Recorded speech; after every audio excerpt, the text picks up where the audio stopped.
Tips para tumagal ang long-distance relationship. Number 1, communication and time. Dapat kahit gaano ka kabisi, maglaan ka ng time para sa kanya. Always find a way para makausap man lang siya kahit isang beses sa isang araw.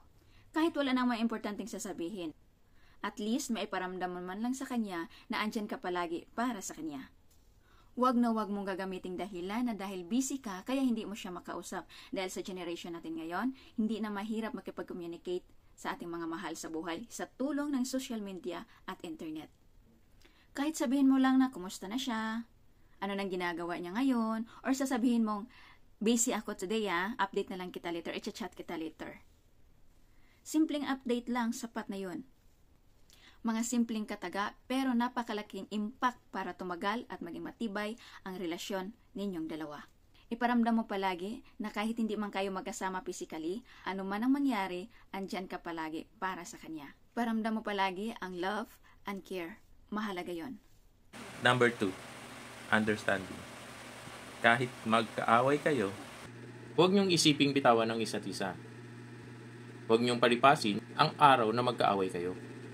Bigyan nyo ng time ang isa't isa na kumalma and then mag-usap ulit at isipin kung saan nagsimula at anong ugat ng mga pinag-awayan nyo. In that case, makakapag-isip kayo ng magandang solusyon nang hindi humahantong sa hiwalayan. Ang mga pangakong kahit anumang pagsubok ang dumating sa relasyon nyo, pipiliin nyo pa rin magkaayos. Nang sa ganoon, makakatulog kayo ng maayos at matiwasay ng walang iniisip sa isa't isa. Number 3, effort.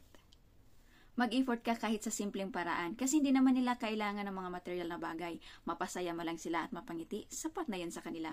Bigyan mo lang siya ng time para kamustahin at iparamdam na mahal mo siya, na mahalaga siya sa'yo, enough na yon para sa kanya. Number 4, commitment.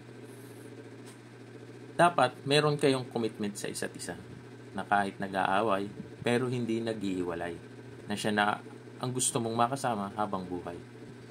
At wala nang iba pa. Huwag magpadala sa tukso dahil siguradong masasaktan siya.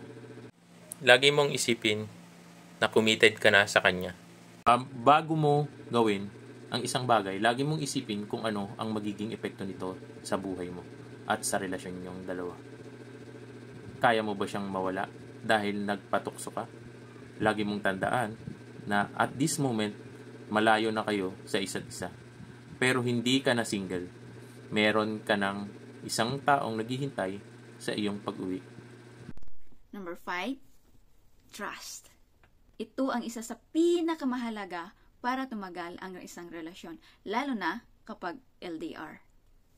Ang LDR, hindi magwo-work kapag walang tiwala sa isa't isa.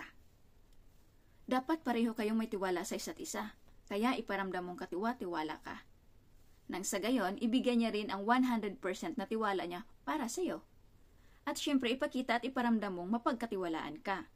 Dahil mahirap makuha ang tiwala ng isang tao, kapag ito ibinigay sa iyo, huwag na huwag mo itong sisirain. Dahil kung gaano ito kahirap makuha, ganon din ito kahirap ibalik once na masira ito. Or worst, hindi na maibabalik pa kailanman. Or magiging mitsa ito ng isang hiwalayan. Kaya tandaan mong mabuti, dapat mapagkatiwalaan ka. Number 6, loyalty. Be loyal and faithful. Kapag may nagpaparamdam sa'yo, umiwas ka na agad. Sa ganoon, paraan, maiiwasan mong magkamali or matukso sa iba. Being loyal is very easy. Kung talagang mahal mo ang isang tao, kahit ano pa ang tuksong nasa harapan mo, never mong iisiping lokohin ang partner mo. Na kahit magkalayo kayo, kontento ka na sa relasyon nyo. Lagi mong piliin ang tama upang ang relasyon nyo ay hindi masira.